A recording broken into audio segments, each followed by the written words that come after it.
You're a business owner. You can't be on the phone all day. Yes. This is Lucy. Which is why you need Ruby, live receptionists who can take your calls when you need an extra hand. I'd be happy to assist you. So when this happens, Good afternoon. How may I help you today? you can keep doing what you do best. Ruby.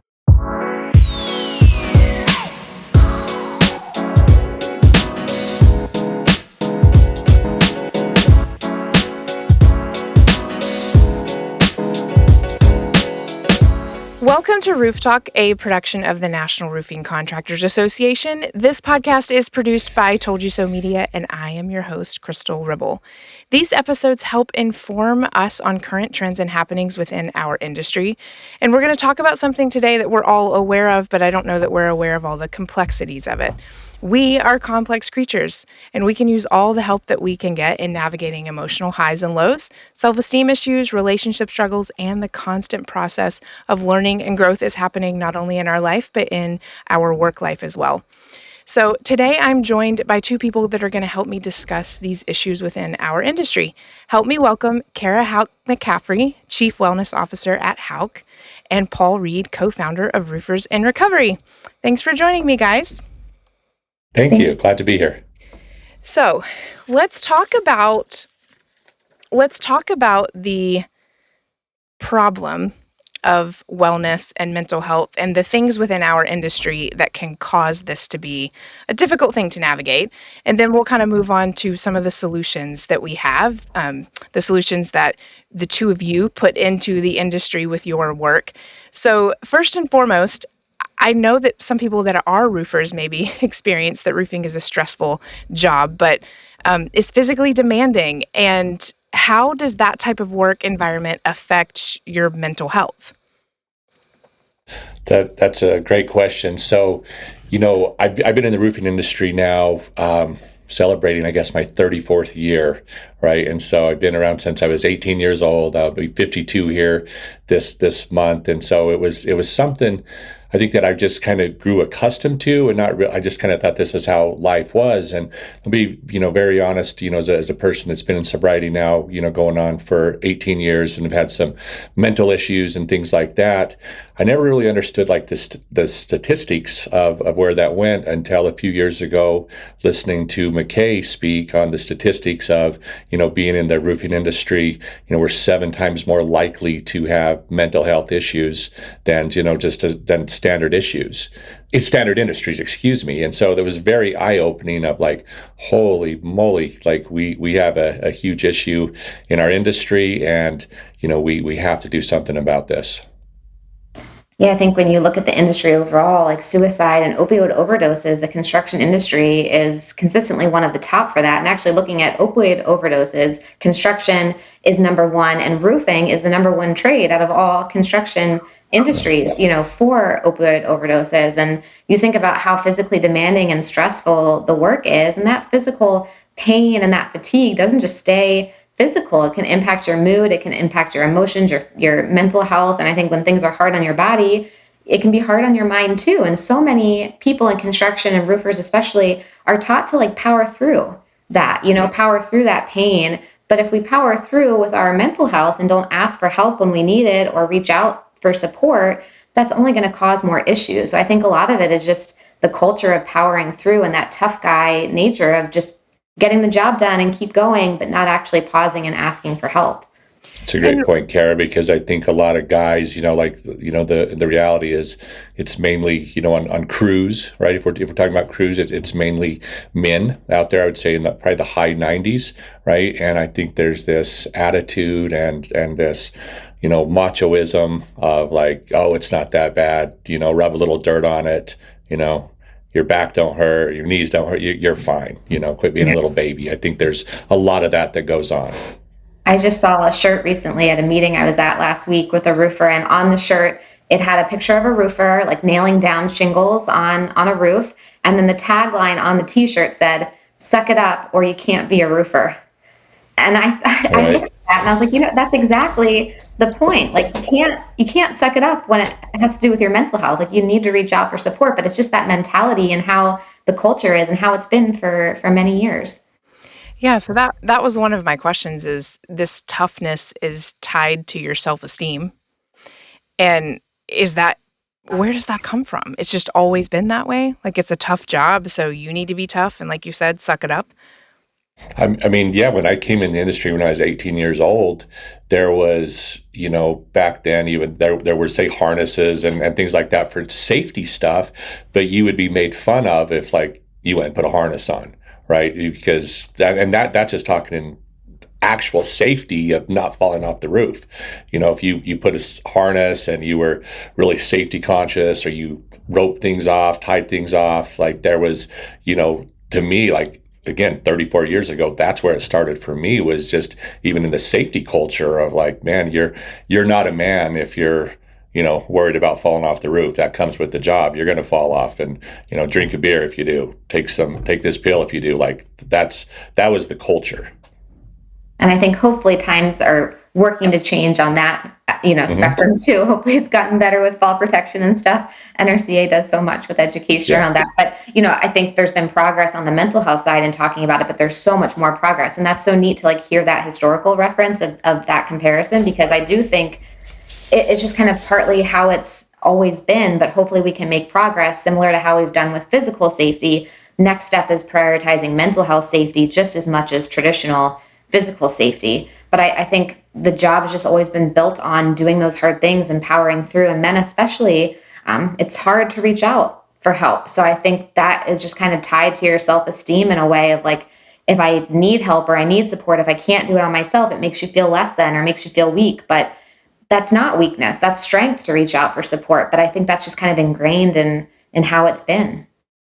Yeah, and I think that's a good point that you're making, that we've been able to shift the safety focus, because like Paul is saying, when he first started, safety was not a thing. And one of our previous episodes, we were talking strictly about safety. And one of the gentlemen that I was interviewing was saying that like when I started, we're doing hot tar on the roof in shorts. There wasn't safety. We didn't talk about things being safe. It was just, this is how things were done. And so there's been a transition and growing into more safety measures on the roof. But then now us not only looking at just your physical health and how you're not going to die on top of the roof, but now looking at your mental health as well as a part of that. So I think it's all been just transitions over time that we're seeing that. So I like that. And I think it's important to talk about. So what are some of, as we see this now and we start focusing on the mental health of our employees, what are some things that you've seen that are signs that people need to look out for? If someone is struggling that's on their crew, that's one of their employees, like what are some things that we should be looking for? Great question. To me, some of the things that I've seen, right, are guys that are, calling in maybe a little more consistently, calling in, they're missing work a little more consistently than they really ever have. You'll see different people kind of standing off, being by themselves, not really engaging with a lot of other people, and sometimes even their appearance. Sometimes they start not really caring and wearing cleaner clothes or things like that. Yeah, I agree with all those. And I think the main thing I always think about is just what is someone's normal and has it changed? Because if someone has always dressed like that, or they're always, but if there's been a change to what their normal and what their baseline is, like that's really indicative of something more going on. And whether it be mental health issues or substance use, all of these could apply. But are they more sad or more low than usual? Are they sleeping more than usual? Everything that Paul said too, like thinking about, are they normally with other people at lunch, but now they're not and they're on their own on the roof. Like what is their normal and has it changed? I think for me is the biggest sign. Yeah, those are really good points. So one of the things that is going to make this most successful in all of the companies is that it starts from the top down. So it's the company changing its culture to put some focus on this and to make their employees feel like they are supported and they are valued. How, what are some things that leaders can do to make sure that their employees are supported and valued in this way? I love to say to be bold, because I believe that there's this huge stigma, right? I think in society in general, I think we've gotten a lot better, but especially when you get into construction and roofing, the stigma of mental health, and I always tie it back into addiction as well. But I think there's this stigma of like, we're not going to talk about it, right? Like, hopefully this goes away. I hope hope he's fine, but like, I don't want to get involved, or the embarrassment of it. And so to me, as being bold as the leader of the company, of really standing up and consistently bringing this up. It's not a topic that you bring up, once a year. This is, in my opinion, this should be part of your toolbox talks on a weekly basis, because you start getting that rhythm and people get a little more comfortable of it, right? And like for me, I lead off with it, and I talk about my own issues. Right away, because to me, the point is to be able to offer these people hope, right? And if they can ever see someone that's been through it, that have been where they're at, and go, wow, like if he could do it, I could do it. Anybody can. And so to me, it's being bold as the company owner, let's talk leadership, excuse me. And if you haven't had that experience and you haven't had those issues, to me, bringing in people that can connect with the people, because a lot of times people, my experience has been, you feel like you're different, right? And that's a bothersome thing. But when you could finally connect with somebody and be like, holy crap, like that guy gets it, to me, that's when you could start healing, of like, they understand where I'm at. I love that, Paul, the be bold. That's really neat. And I think, you modeling that vulnerability and sharing your personal experience is so important. I think leadership, speaking as an owner too, I think leadership just has such an opportunity to show, both if they have personal experience or not, that it's an important topic and that they matter and they care about their employees, and just talking more openly about it as a leader, I think is so, so important. At my family company, we had an employee assistance program, but never really talked about it. And then when I started talking about it, people started using it. So just the fact that I talk about it and say, hey, it's okay. Remember, we have this EAP, and sharing more about it. I think if someone in leadership talks about it more and integrates it throughout the year and part of their culture, and shows that it is an important topic, people are going to reach out for support. And I just think it makes it so much easier if you have that top level support talking about it. Yeah. Yeah, and I think the foundation of trying to move any of this forward is that you're building trust with them. And so on both of those spectrums, Paul, like someone giving personal experience instead of saying, this is something that you're going through, this is how you can help yourself. It's like, no, I've been through this. This is how I help myself. I want to give you the tools that have helped me. That helps build trust with them. But then also conversely, Kara, like just talking about it, you take away the power of something, right? When you just like speak it into existence. This is a thing. Lots of people struggle with it, but there's so much help. And I'm here to make sure that you have access to that help, Right. And that helps build trust.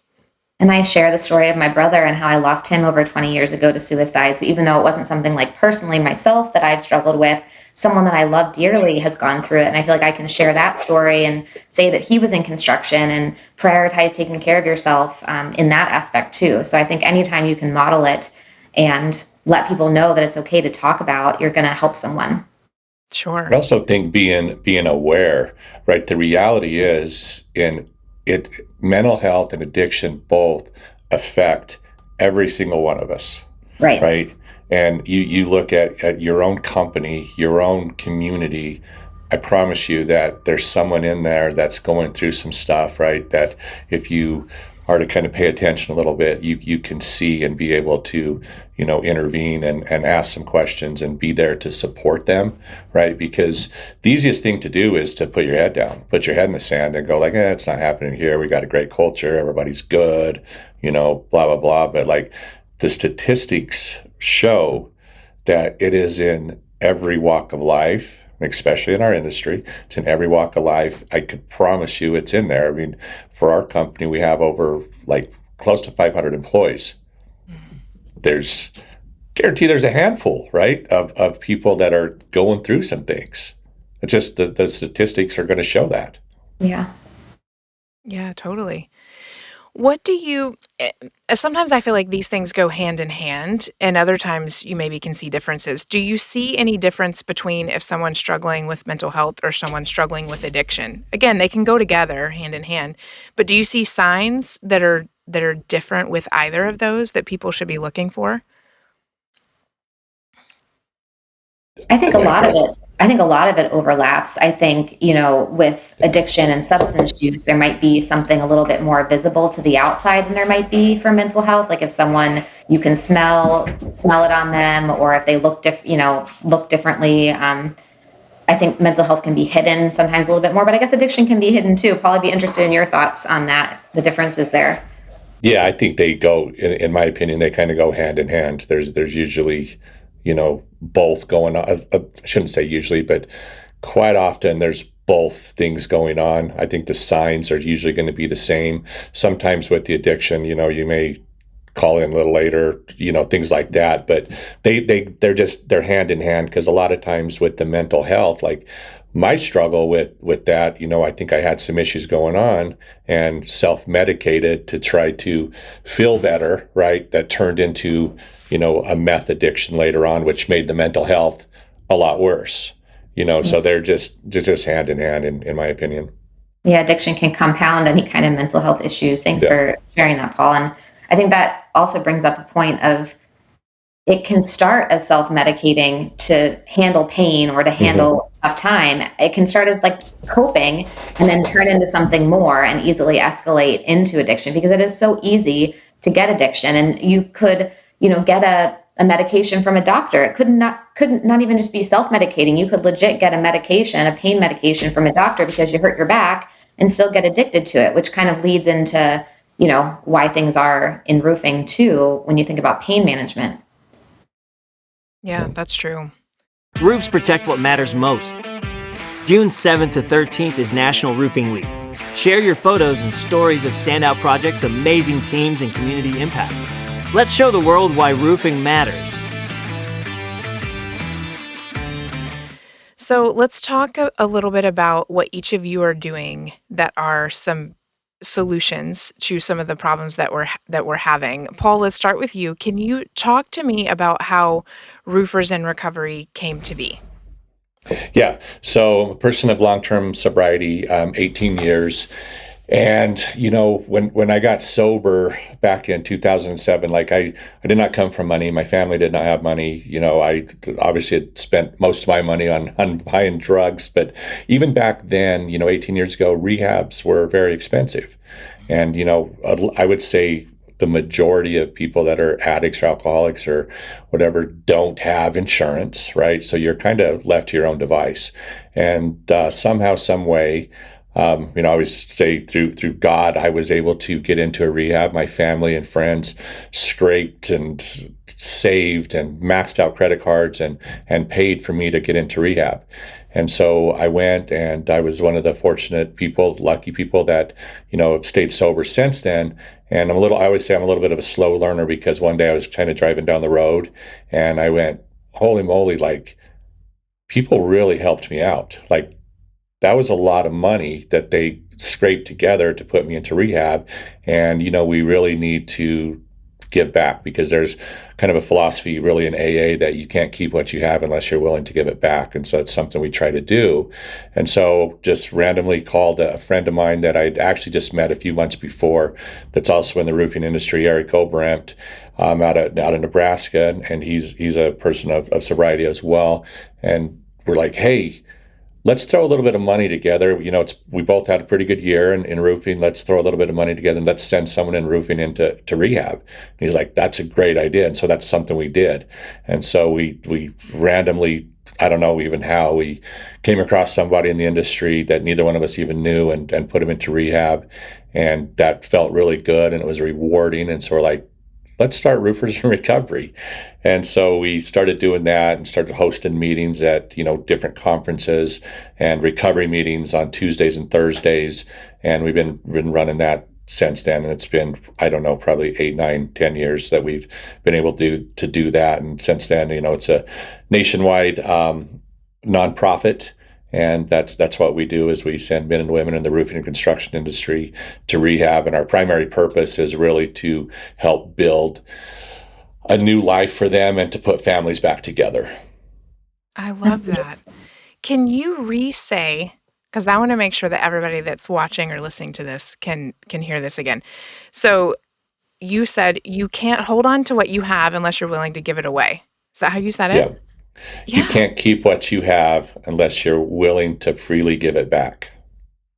Wow. It is so profound and it's so true.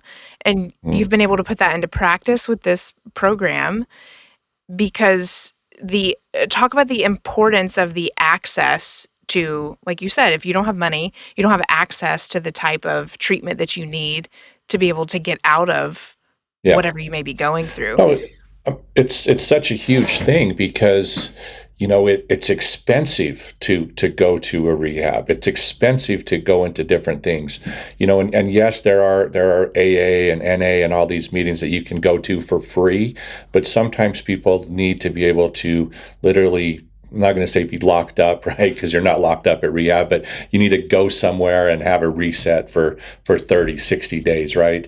And so the importance of being able to have access to get in there and get a fresh start, is huge, because it's not everybody's experience to be able to just, to get sober on their own. Sometimes people need other help because as they go to rehab, there's the counseling part of it, there's the mental health part of it that we get to tie into that really gives these people a second chance in life. And I think it's so easy to put off, both from the financial aspect and like taking time off of work, so making it more accessible is just so amazing. I applaud what you're doing, Paul. It's really great to hear about. Thank you. Yeah, I just think it's incredible. One of the things that I feel like no matter what subject I'm talking about within the roofing industry is just the support that the industry gives people, the friendships that are made, the family that's made, all of that. And this is just another aspect of that, how we can wrap around people and support them with the resources that have been given to our industry. And I love that you guys are doing that, Paul. I think it's amazing. Thank you. So talk, Kara, a little bit about, for those that are listening, we have a previous episode that we've done with Kara where we told her story on Stories of an Extraordinary Industry, which was NRCA's previous podcast that we had. And one of the things that we talked about is that not every company is able to have a wellness officer like Kara is.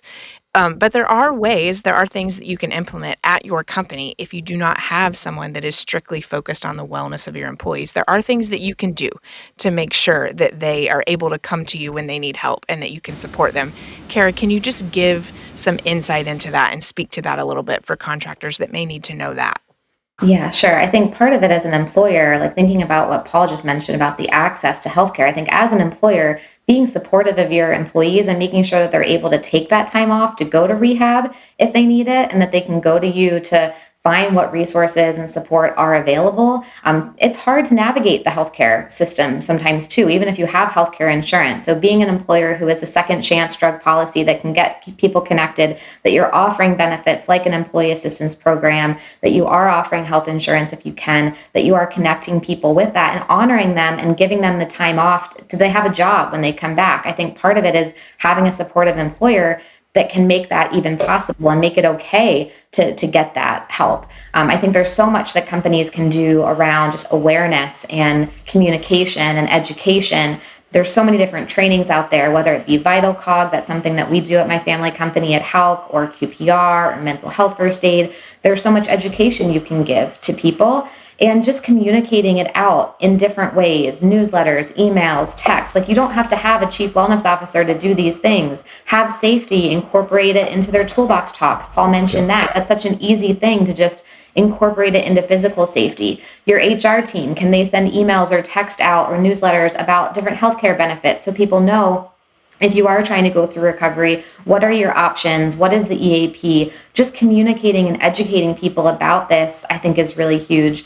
And outside of my family company, I'm also honored to be the board chair of Construction Suicide Prevention Week this year, which is another great initiative that is free for people to participate in and to get resources in. And the whole purpose is to raise awareness, not just in September in the week itself, but really year round you can use these resources, and making them free for companies, because so many companies might not know where to start. They might not have the time to make a toolbox talk. But we have, over a dozen toolbox talks in English and in Spanish that all you have to do is click a link and download it. You can just use that and then implement that into your normal toolbox talk routine.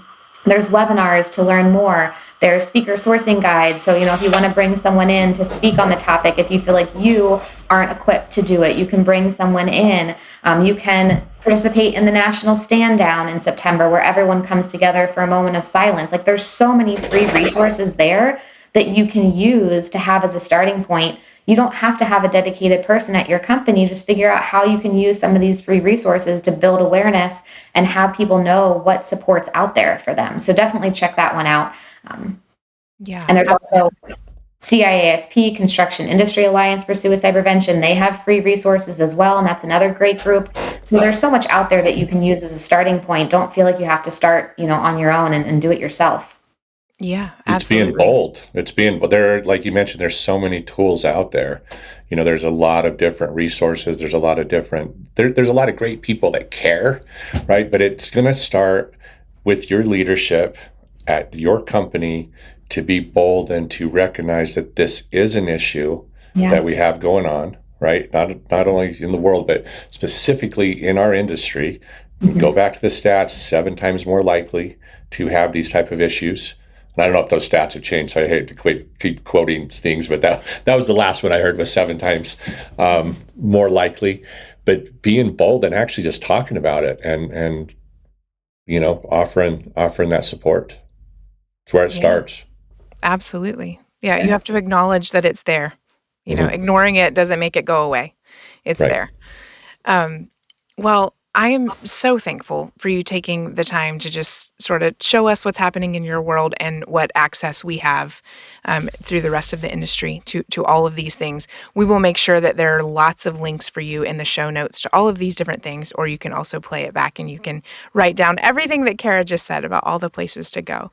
But I'm so thankful for your time, Kara, and for Paul. Thank you for investing in our industry today with all of this information. Thank you. Yeah, thank you.